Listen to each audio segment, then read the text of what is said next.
Welcome back to middle education.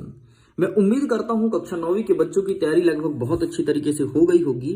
देखिए students, आपके सामने कक्षा 9वीं की हिंदी के सेट नंबर बी का फुल सोल्यूशन लेकर के आ चुका हूं। देखिए मैं ऑलरेडी सेट नंबर ए का फुल सोल्यूशन दे चुका हूं, सेट नंबर बी का फुल सोल्यूशन दे चुका हूं। मेरे प्यारे बच्चों के मन में यही क्वेश्चन था कि सेट नंबर बी का फुल सोल्यूशन प्रोवाइड नहीं है एक ही वीडियो में, सो एक ही वीडियो में प्रोवाइड करा दीजिए। इस वीडियो में आपको संपूर्ण उत्तर देने वाला हूं, वीडियो में इन तक बने रहना। और एग्जाम के 3 से 4 घंटे पहले आपको एक वीडियो मिलेगा जिसका नाम होगा बूस्टर डोज, उसे जरूर देखना। डेफिनेटली एग्जाम में तबाही मचा दोगे उस बूस्टर डोज को लेकर के। सो स्टूडेंट देख सकते हैं हिंदी का पेपर कुछ इस प्रकार से रहेगा। एंड मैं हमेशा बोलता हूं interface does not matter in your examination. आपको सिंपल मतलब होना चाहिए कि हमारे क्वेश्चंस क्या हैं एंड किस प्रकार से आंसर्स लिखने हैं। देखो प्रश्न क्रमांक 1 कह रहा है कि सही विकल्प चुन करके लिखो। कबीरदास जी की रचना क्या है? यहाँ पर ऑप्शन दिया है साकेत, बीजक, कुरुक्षेत्र, यामा। तो इसका सही आंसर ऑप्शन नंबर बी, आपको बीजक पे टिक करना है। नेक्स्ट कहता है दूसरा नंबर, छायावाद के प्रमुख कवि हैं। छायावाद के कौन कौन से कवि, मतलब प्रमुख कवि मतलब छायावाद के कौन कौन से कवि बहुत महत्वपूर्ण थे? ऑप्शन नंबर कहता है 4, 8, 5 या 3। तो इसका सही आंसर लिखना है आपको ऑप्शन नंबर 4। ठीक है, तो इस प्रकार से क्वेश्चंस प्रिपेयर करना है। नेक्स्ट कहता है कामयानी है। कामयानी क्या है? एक महाकाव्य है, खंड काव्य, मुक्तक काव्य, फिर कोई नहीं। तो कामयानी एक महाकाव्य है। इस प्रकार से ऑप्शन नंबर बी में आपको टिक करना है। नेक्स्ट कहता है विभावानुभाव संचारी सहयोग दृश्य निष्पत्ति, यह सूत्र किसकी है? तो सिंपल सा ये भरत मुनि का है, अर्थात ऑप्शन नंबर बी को टिक करना है। नेक्स्ट कह रहा है कि जहां किसी शब्द की आवृत्ति एक से अधिक बार होती है परंतु अर्थ भिन्न भिन्न, वहां कौन सा अलंकार कहलाता है? तो ध्यान रखना, जब किसी शब्द की आवृत्ति दो या 3 बार हो, जैसे मैंने बोला कि कनक, ठीक है, कनक कनक कनक कनक शब्द 2 बार आ रहा है कोई कथन में, कोई लेख में, लेकिन इस कनक का मतलब कुछ और हो, इस कनक का मतलब कुछ और निकले, इसे कहते हैं यमक अलंकार। इस प्रकार से यमक हो जाएगा। एंड इसका एक अच्छा एग्जांपल मैं देता हूं, कनक कनकते सौगुनी मां दत्ता अधिकाय, या पाए बौराय नर या खाए बौराय। तो एक कनक का मतलब होगा सोना और दूसरे कनक का मतलब होगा धतूरा। अगर कोई व्यक्ति बहुत ज्यादा मात्रा में सोना पा जाता है तो पागल हो जाएगा, और अगर कोई व्यक्ति बहुत ज्यादा मात्रा में धतूरा खा लेता है, धतूरा जो शंकर जी पे फूल चढ़ता है, तो वो पागल हो जाएगा। तो इस प्रकार से आपको लिखना है। नेक्स्ट कहता है किसी भी बात पर अतिरिक्त बल देने के लिए जिन शब्दों का प्रयोग करते हैं उसे क्या कहते हैं? तो देखो किसी भी बात पर अतिरिक्त बल देना ये कहलाता है निपात शब्द। जैसे कि मैं बोला, मैंने सिंपल सा बोला राम जाएगा, मैंने सेंटेंस क्या बोला? राम जाएगा। तो सिंपल सा जैसे राम जाएगा, बहुत साधारण वाक्य है, कोई ज्यादा कठिन नहीं है। लेकिन जब मैंने बोला राम ही जाएगा, मतलब कंपलसरी कि राम को जाना है। जैसे मैंने बोला कि फुल्की लेने जाना है, तो मैं बोला फुल्की लेने अमर जाएगा, ठीक, तो अमर फुल्की लेने चला गया, सिंपल सी बात है। लेकिन मैं बोला हूं कि फुल्की लेने घर में जितने सदस्य हैं केवल अमर जाएगा, मतलब मैंने अमर को जोड़ दिया कि कोई और नहीं, केवल अमर ही आएगा। तो ये कहलाएगा निपात शब्द। इस चीज को ध्यान रखिएगा, एग्जाम में यही सब देखने को मिलेगा। आगे बढ़ते हैं, प्रश्न क्रमांक 2 कह रहा है रिक्त स्थान की पूर्ति कीजिए। पहला नंबर कहता है लेखिका महादेवी वर्मा के लेखिका महादेवी वर्मा के बाबा फारसी और डेजर्ट भाषा के जानकार थे। तो फारसी और उर्दू भाषा के जानकार थे, उर्दू यहाँ पे लिखना है। संचारी विभाग संख्या कितनी मानी गई? 33 मानी गई, आपको यहाँ पे 33 लिखना है। सच्चे प्रेम को जब प्रेम मिल जाता है तो सब विष क्या हो जाता है? तो सब विष अमृत हो जाता है। तो यहाँ पर आपको अमृत लिख देना है।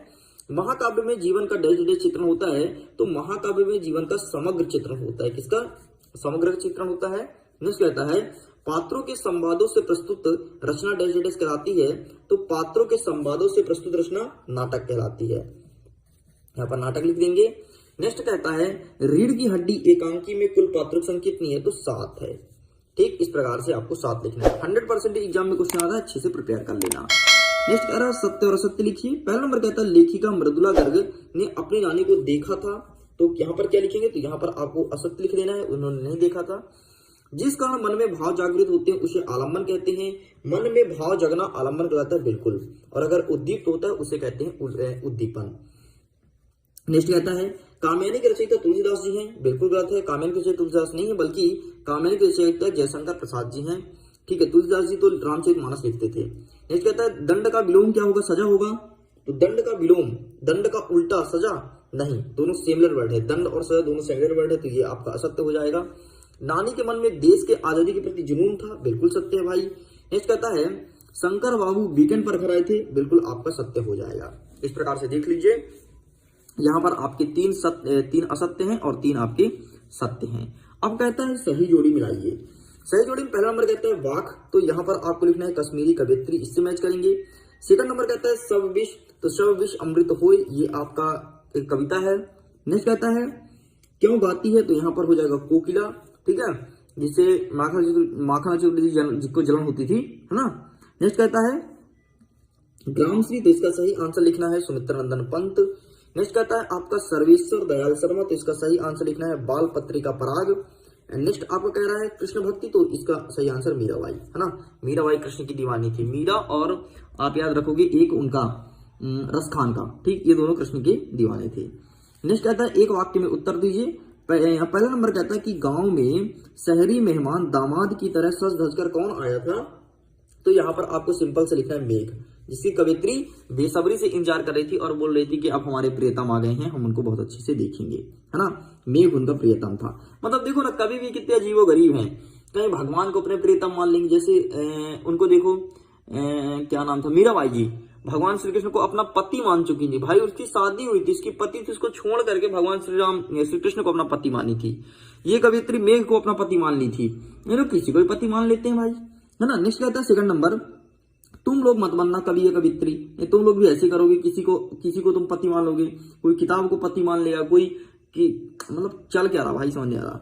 नेक्स्ट कहता है प्रबंध काव्य के भेद का नाम लिखो, तो प्रबंध काव्य के 2 भेद होते हैं, एक होता है महाकाव्य और दूसरा होता है खंड काव्य। महाकाव्य और खंड काव्य में अंतर आपके एग्जाम में 100% आ रहा है, इस चीज को ध्यान रखना, महाकाव्य और खंड काव्य में, ठीक है। चलिए बेटा नेक्स्ट आगे बढ़ते हैं। रसाक्तम वाक्यम काव्यम, अर्थात रस युक्त वाक्य ही क्या कहलाता है, तो काव्य कहलाता है। नाम से स्पष्ट है, रसाक्तम वाक्यम काव्यम, पूरा सेंटेंस यही है ना, रसाक्तम वाक्यम काव्यम। अब पूरा तुम पढ़े होगे, अरे काव्य लिख रहा हूं भाई, क्या लिख रहा है, काव्य, ठीक।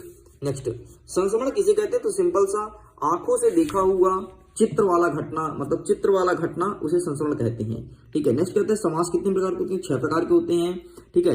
लेखिका की परदादी ने मंदिर में जाकर क्या मन्नत मांगी थी, लड़का होने की मन्नत मांगी थी, लड़का होने का, ठीक, ये मन्नत मांगी थी। बस इतना लिख के कंप्लीट करना है। नेक्स्ट कहता है प्रश्न क्रमांक 6, कोयल की कूकू सुनकर कवि माखनलाल चतुर्वेदी की क्या प्रतिक्रिया थी। अरे भैया माखनलाल चतुर्वेदी बड़ा जलन होती थी। माखनलाल चतुर्वेदी कहना था कि कोयल बड़ी कुकू करती है और हमको जलाती है क्योंकि स्वच्छंद होकर के घूमती थी ना वो। आंसर दिखा देता हूँ क्या लिखा है, 1 सेकंड, ठीक। यही प्रश्न आ रहा है यार, टेंशन मत लो, जो मैं अपलोड करूंगा वही आएगा, ठीक। इसे अच्छे से प्रिपेयर कर लेना इन क्वेश्चंस को, बस इतना देखना है आपको। नेक्स्ट कहता है अथवा में प्रबंध काव्य के भेद का नाम लिखो, कि प्रबंध काव्य के भेद मतलब प्रकार कितने होते हैं, इसको भी दिखा देता हूँ, टेंशन की क्या बात है, ये तो बस शुरुआत है, ठीक है। ये रहा प्रबंध काव्य के 2 भेद होते हैं भाई, एक होता है खंड काव्य, दूसरा होता है महाकाव्य, ठीक है। कहाँ गया प्रबंध काव्य, ये रहा प्रबंध काव्य के भेद, ठीक है। ये रहा एक खंड काव्य का, महाकाव्य और आख्यान गीत, ये मत लिखना, ठीक है, ये मत लिखना, 2 ही लिखना। चलिए आगे बढ़ते हैं। कहता है छंद किसे कहते हैं, छंद कितने प्रकार का होता है, आइए छंद दिखा देते हैं। ये रहा छंद, जिस रचना में मात्राओं एवं वर्णों की संख्या निश्चित होती है, गति, यति, गति, तुक आदि का ध्यान रखा जाए, उसे छंद कहते हैं। छंद 2 प्रकार का होता है, जिसमें मात्रिक छंद में दोहा चौपाई आता है, वाणिज्य छंद में कविता सवैया आता है। बस इतना लिख के कंप्लीट करना है। नेक्स्ट कह रहा है हमारा अथवा कि मानवीकरण अलंकार को परिभाषित कीजिए। ये रहा आपके सामने, देखो, जहां जड़ प्राकृतिक वस्तु पर मानवीय क्रियाकलापों या क्रियाओं का आरोप हो वह मानवीय अलंकार कहलाता है, या जहां जब कोई अचेतन वस्तु को मानव की तरह गतिविधि करके दिखाया जाए वहां मानवीय अलंकार कहलाता है। बस इतना आपको लिखना है। जैसे मेघ आए बड़े वन ठन के सवार के, बस ये आपको लिखना है। नेक्स्ट कहता है कवि रसखान और माखनलाल चतुर्वेदी की आपको भाव पक्ष और कला पक्ष सहित 2 विशेषताएं बतानी है। मतलब इसमें क्या लिखोगे सुन लो, किसी एक के बारे में लिखना, चाहे माखनलाल के ऊपर लिखो चाहे आप लिखो रसखान के ऊपर। इनकी 2 रचनाएं आपको लिखनी है। 2 रचनाएं के बाद आपको इनका भाव पक्ष और कला पक्ष लिखना है, ठीक है, भाव पक्ष और कला पक्ष, ठीक। बस इतना आपको लिख के कंप्लीट करना है, ठीक। बस इतना ही लिखना है, कुछ नहीं लिखना है। तो हम इनका दिखा देते हैं, लेकिन एक चीज ध्यान रखिएगा कि अलग अलग सेटों में हमारे अलग अलग कवि के बारे में दिया गया है, तो जितना मैं सेट में प्रोवाइड कराया हूं ना, आप उतना कर लेना, डेफिनेटली तुम्हारा एग्जाम बहुत अच्छा जाएगा, ठीक है। तो 1 सेकंड बेटा, मैं देख लेता हूँ कहाँ पर है तुम्हारे माखनलाल और कहाँ पर है तुम्हारे ये कवि। तो ये रहा भैया माखनलाल जी के बारे में, इसका स्क्रीनशॉट ले लो। और ये ऊपर रहा रसखान के बारे में, ठीक है। रसखान माखनलाल दोनों को अच्छे से कंप्लीट कर लो, यही तुम्हारे एग्जाम में आएगा। आगे बढ़ते नेक्स्ट 9वां नंबर कहता है गोलांबर के पास जनसंपर्क की गाड़ी क्या ऐलान कर रही थी, ये प्रश्न पूछा गया है ना। गोलांबर के पास जनसंपर्क की गाड़ी क्या ऐलान कर रही थी, तो आइए दिखा देते हैं इसका आंसर क्या लिखेंगे। ये रहा, भाइयों ऐसी संभावना है कि बाढ़ की पानी रात्रि 12 बजे तक गांव में बढ़ जाएगा, यही ऐलान कर रही थी, बस यही आपको लिखना था। नेक्स्ट कह रहा है कि सवैया को परिभाषित कीजिए। आप प्रॉपर वे में देख पा रहे हैं ना, 1 सेकंड लीजिए। नेक्स्ट कह रहा है कि सवैया को परिभाषित कीजिए, तो ये भी दिखा देता हूँ सवैया क्या होता है, ठीक है। ये रहा बेटा आपके सामने सवैया, ठीक।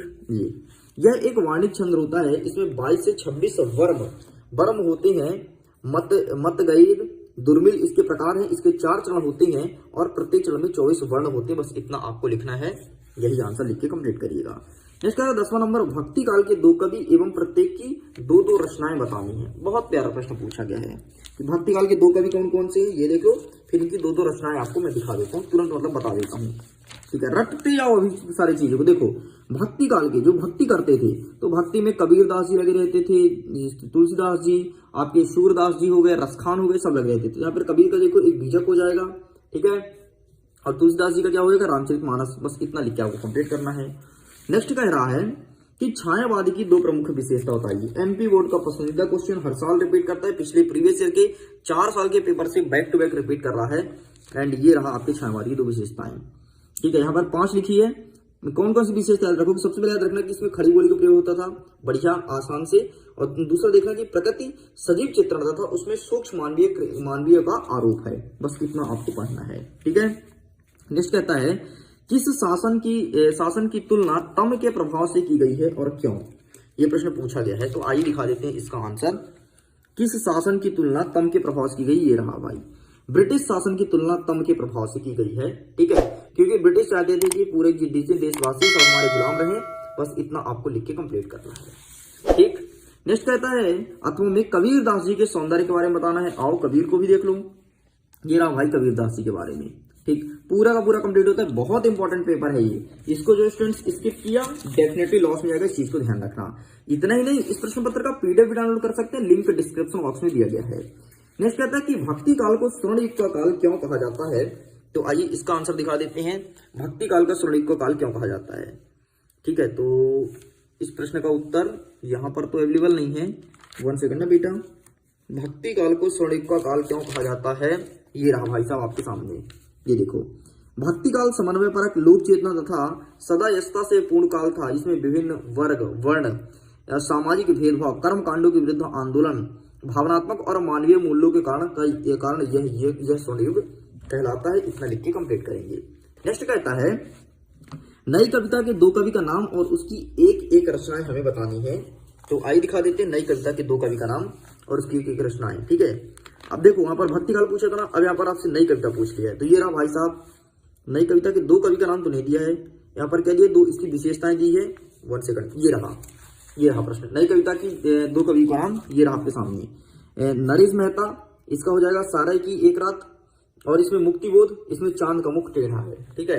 ये बहुत व्यंग लिखते थे मुक्तिबोध, है ना, हमेशा व्यंग लिखते थे। अब चांद का मुख टेढ़ा करती, बताओ, चांद का मुख टेढ़ा, है ना, ऐसे ऐसे व्यंगकार हुई थी हमारे हिंदुस्तान में। नेक्स्ट कहता है रस के प्रकार और उनके स्थायी भाव बताओ। तो रस के प्रकार वर्तमान में 11 हैं और सारे के सारे स्थायी भाव, ये आपको पता होना चाहिए, क्योंकि ऐसे क्वेश्चंस कभी कभी 1 नंबर में भी पूछ लेता है। ये रहा आपके सामने, श्रृंगार, वीर, रौद्र, शांत, अद्भुत, विस्मय, करुण, भयानक, विभत्स और हास्य। आपको ऐसे लिखे नहीं लिखना है, आप कैसे लिखोगे, ऐसे लाइन खींच के, ऐसे लाइन खींचोगे, ऐसे बढ़िया रस लिखोगे एक तरह से, ठीक। इस चीज को ध्यान रखिएगा, ऐसे नहीं लिखना है। नेक्स्ट कहता है अथवा में कि मानवीय कला अलंकार को परिभाषा उदाहरण सहित लिखना है कि क्या होता है आखिरकार मानवीय कला अलंकार। आइए दिखा देते हैं, ये आपके सामने, ठीक। इसका भी अच्छे से फोटो क्लिक कर लीजिए। चलिए आगे बढ़ते हैं, सवैया चंद्र को परिभाषित कीजिए। तो सवैया वाले क्वेश्चंस को मैंने पहले कवर भी कर लिया था, लेकिन फिर से देख लो, ये रहा और ये रहा, ठीक। नेक्स्ट कहता है कि निबंध लेखन की 2 विशेषताएं। हाय रब्बा, एमपी बोर्ड का पसंदीदा क्वेश्चन आ गया, निबंध लेखन की 2 विशेषताएं। देखो यार, जब भी कभी निबंध लिखने बैठो तो सबसे पहले तुम आसान समझ लो, फिर मैं तुमको दिखा दूंगा। निबंध लिखने बैठो तो निबंध में आपको एक चीज ध्यान रखना है कि जब भी लिख रहे हैं तो क्रम से लिखें, मतलब निबंध में होनी चाहिए क्रमबद्धता। दूसरी बात, जब भी निबंध लिखने बैठो तो अपने विचारों को स्वतंत्रता से प्रयोग करो। तो ये रहा आपके सामने दोनों पॉइंट, ये चीज ध्यान रखना।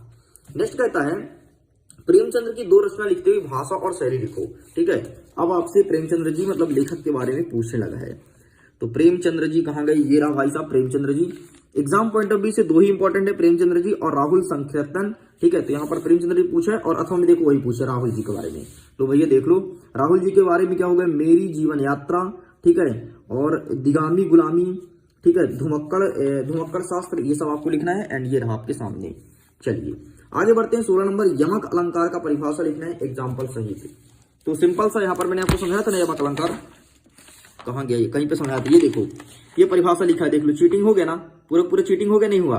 ये परिभाषा लिखा है और आपको एग्जाम्पल में क्या लिखना है, कनक कनकते सौगुनी मादकता अधिका या पाए बौरानर या खाए बौराए, बस इतना लिख के कंप्लीट करना है। नेक्स्ट लिखना है कि लेखक ने तिब्बत की यात्रा किस देश में की थी। वाह, ये गजब का प्रश्न पूछा गया है। लेखक ने तिब्बत की यात्रा किस देश में की थी, ठीक है, ये प्रश्न पूछा गया है। तो इसका आंसर मैं दिखा देता हूं, ये रहा भिखारी बेस में। अच्छा बेस पूछा है, बेस पूछा है, बेस, ये देश नहीं बेस है, ठीक है, भिखारी बेस में की थी, इतना लिख के कंप्लीट करना है। किस घटना ने सलीम अली के जीवन दशा बदल दी, इसकी कहानी सुन लो। सलीम अली क्या किए थे, ये थे एक शिकारी थे। इन्होंने अपना एयरगन उठाया, एयरगन मतलब चिड़िया मारने वाली बंदूक होती है जो कि लाइसेंस वाली होती है, ऐसी होती है नॉर्मल। तो एयरगन लेकर के ये निकल पड़े और जाने लगे तो रास्ते में दिखी इनके एक गौरैया पे चला दी गोली। जैसे गोली चलाए तो गौरैया गिर पड़ी तो इनको बड़ा बुरा लगा कि गौरैया को हमने मार डाला, बहुत गलत किया, और इन्हीं से इनका हृदय परिवर्तन हुआ और तब से पक्षी वैज्ञानिक बन गए। ये रहा उत्तर, लिख लेना, स्क्रीनशॉट ले लो, ठीक है। महादेवी वर्मा उर्दू फारसी क्यों नहीं सीख पाई थी, तो क्योंकि उसके जो मास्टर साहब थे महादेवी वर्मा के, ये बड़े दाढ़ी वाड़ी में एकदम रखे थे, तो इनको डर लगता था, इसलिए इन्होंने नहीं सीख पाया था। बस इतना लिखना था, है ना। ये वैसे कोई रीजन नहीं था, झूठ बोल रही महादेवी वर्मा, उनको सीखा ही नहीं था, नहीं सीखी। ये क्या मास्टर डर लग रहा है तो मास्टर से न सीखेंगे। नेक्स्ट कहता है हमारा प्रश्न क्रमांक 18, निम्नलिखित काव्यांश का संदर्भ प्रसंग सहित भावार्थ आना, मतलब संदर्भ लिखना है, प्रसंग भी और अर्थ आना है। 3 नंबर का प्रश्न है, ठीक है, ये वाला देख लो। और ये रहा आपके सामने, ठीक, संदर्भ में लिखा है पूर्वत, तो तुमको पूर्वत नहीं लिखना है, तुमको लिखना है ये वाला, ये तुम्हारा संदर्भ लिखना है पूरा, ठीक है। देख लो, उपरोक्त पद्यांश प्रकृति प्रेमी सुमित्रा नंदन पंत द्वारा रचित यह पद्यांश कविता ग्रामश्री से लिया गया है। एंड संदर्भ प्रसंग में ये लिखा है एंड व्याख्यान में ये लिखा है, बस इतना लिख के आपको कंप्लीट करना है, ठीक है। चलिए आगे बढ़ते हैं। नेक्स्ट क्या कहता है, ऊंचे कुल का जमन, ये ऊंचे का हो ऐसे कुछ करके लिखा गया, ऊंचे कुल भी तुम देख लो, ये रहा तुम्हारे सामने, ठीक है। संदर्भ में पूर्वत लिखा है, तो पूर्वत के स्थान पर आपको ये लिखना है। उपयुक्त पंक्ति कबीर द्वारा रची सखी और सम्मत से ली गई है। एंड ये रहा प्रसंग, ये रहा आपका व्याख्या है। प्रसंग में क्या लिखा जाता है जरा सुन लो, पूरा जो पद्यांश है उसका शॉर्ट रूप प्रसंग में लिखा जाता है, एंड अर्थ में पूरा आप पद्यांश लिखना है। ये सब अपने शब्दों में लिखा जाता है, इसका कोई 100% एक्यूरेट आंसर नहीं लिखता, अपने शब्दों सारे स्टूडेंट्स लिखते हैं। नेक्स्ट कहता है निम्नलिखित गद्यांश का संदर्भ प्रसंग अर्थ बताना है। तो आज गद्यांश देख लेते हैं, तो गद्यांश आपको दिखा दिया जाए, जल्दी से सिम खुल जा। कौन है, हम संस्कृति अस्मिता वाला दिया है और जानवरों में गधा सबसे बुद्धिमान, ठीक है, दोनों देख लो। हम संस्कृति अस्मिता वाला ये रहा आपके सामने, ठीक है, ये रहा आपके सामने संदर्भ, ये रहा प्रसंग और ये रहा व्याख्या, इतना लिख के कंप्लीट करना है। एंड नेक्स्ट क्या कह रहा है, जानवरों में गधा ना, जानवरों में गधा सबसे बुद्धिमान है, ये रहा आपका संदर्भ। ये आपके लिया है 2 बैल वाले पार्ट से लिया गया है और इसमें गधे और बैल के स्वभाव का प्रकट वर्णन किया गया। एंड ये रहा आपके सामने इसका अर्थ, ठीक, इतना लिख के कंप्लीट करेंगे। नेक्स्ट कह रहा है 20वां नंबर, किसी एक विषय पर अनुच्छेद लिखना है, जैसे यातायात का नियम हो गया, जल है तो कल है, किसी एक विषय पर बोला गया है। आपके सामने 4 विषय रखे गए हैं, तो देख लो भाई साहब, यातायात का नियम ये रहा, एक बार पढ़ लेना। यातायात मतलब ट्रैफिक रूल्स को फॉलो करना है, आपको पता होना चाहिए कि लेफ्ट साइड ही चलना चाहिए, अगर तुम जा रहे हो तो, आ रहे हो तो दाएं साइड चलना चाहिए, ये चीज ध्यान रखना। जल है तो कल है, ये रहा आपके सामने, ठीक है। एंड एक कोटेशन जरूर लिख देना, ये रहा कोटेशन, ठीक है। नेक्स्ट क्या कह रहा है, जीवन में पुस्तक की उपयोगिता ना, ये क्या दिया है, ये भी दिया भाई, इसका भी देख लो, ये रहा आपके सामने, इसका भी फोटो क्लिक कर लो। नेक्स्ट आपका क्या कह रहा है, अपने गांव व शहर, ठीक है, ये चीज तो नहीं है तो आप इसे स्किप कर सकते हो। चलिए नेक्स्ट क्या कह रहा है, निम्नलिखित गद्यांश को पढ़ करके नीचे दिए गए प्रश्नों का उत्तर देना है। ये रहा आपके सामने गद्यांश, ठीक, और ये रहा इसके क्वेश्चंस। चलो भाई, तो ये भी देख लेते हैं गद्यांश फटाफट क्या बोला गया है। गद्यांश को पढ़ करके प्रश्न का उत्तर देना है। गद्यांश इसने दिया है, मैं दिखा देता हूं ना। भारत में ध्वनि प्रदूषण, चलो भारत, ये रहा भाई साहब आपके सामने भारत में ध्वनि प्रदूषण, आप इसका स्क्रीनशॉट ले लो। ये रहा गद्यांश का शीर्षक, ध्वनि प्रदूषण का प्रभाव। ये रहा आपका क्या ध्वनि प्रदूषण क्या है, ये प्रश्न पूछा है। तो वह प्रदूषण जो 45 डेसिबल से अधिक ध्वनि उत्पन्न करता है उसे ध्वनि प्रदूषण कहते हैं। ठीक है, ये प्रश्न पूछा ना, हाँ क्या है सारांश और शीर्षक, ठीक यही चीज पूछा गया है। ठीक है, देख लो आगे बढ़ते। नेक्स्ट क्या आता है, अथवा में जो जल बाद में नाव है, ये चीज बोला गया है। तो आइए दिखा देते हैं इसका सही उत्तर क्या हो जाएगा, इसको भी दिखा देते हैं आपको फटाफट। तो 1 सेकंड, क्या पूछा गया है, जो जल, ये है, ये रहा भाई साहब आपके सामने, इसको मैं टिक कर देता हूं। ठीक है, ये रहा पहला, दूसरा और तीसरा, आप इसका स्क्रीनशॉट ले लीजिए। ठीक है, चलिए आगे बढ़ते। नेक्स्ट कहता है कि शाला त्याग प्रमाण पत्र के लिए अपने प्रिंसिपल साहब को पत्र लिखना है। तो हम आपको दिखा देते हैं शाला त्याग प्रमाण पत्र, ये रहा आपके सामने, इसको भी मैंने बहुत अच्छे समझाया है। ठीक है, अगर आपने नहीं देखा तो इसको भी देख लीजिए, ये रहा आपके सामने, प्लीज आप इसका स्क्रीनशॉट ले लो। आगे बढ़ते। नेक्स्ट कहता है कि अपने परीक्षा परिणाम की जानकारी देते हुए मित्र को पत्र लिखना है। तो ये रहा भाई साहब परीक्षा परिणाम की जानकारी देते हुए मित्र को पत्र, इसका स्क्रीनशॉट ले लो, इसे भी लिखिएगा, ये रहा आपके सामने। ठीक है, आगे बढ़ते हैं। नेक्स्ट कहता है आपका 30वां नंबर, निम्नलिखित विषय पर किसी एक पर आपको निबंध लिखना है 1.5 शब्दों में। तो वृक्षों पर महत्व, मेरी प्रिय पुस्तक, आधे की कंप्यूटर वाला अच्छे से पढ़ लेना, और एक आप खेल का तैयार कर लेना। ठीक है, खेल का बस 2 ही चीज अच्छे से प्रिपेयर करना, बाकी कुछ नहीं आएगा। यहाँ पर एक दिया गया है, एक खेल का आपको प्रिपेयर करना है बस। इस प्रकार से पूरा पेपर कंप्लीट कर दिया गया है। ये आपका सेट नंबर बी के फुल सोल्यूशन आ चुका है। अब बस एक वीडियो देख लो, तुम्हारा पूरा प्रिपेयर हो चुका है। बाकी पीडीएफ को डाउनलोड कर लीजिए, लिंक डिस्क्रिप्शन बॉक्स में दिया गया है, अगर आपने अभी तक नहीं किया तो। वीडियो को करता हूं एग्जाम के लिए ऑल द बेस्ट, खुश रहिए, पढ़ते रहिए, मुस्कुराते रहिए। जल्द ही आपके सामने सेट नंबर ए का भी फुल सोल्यूशन एक बार दे दिया जाएगा, ताकि तुम्हारा एग्जाम में बहुत अच्छा नंबर आए, एंड बूस्टर डोज भी आपके सामने अपलोड किया जाएगा। Okay, bye bye.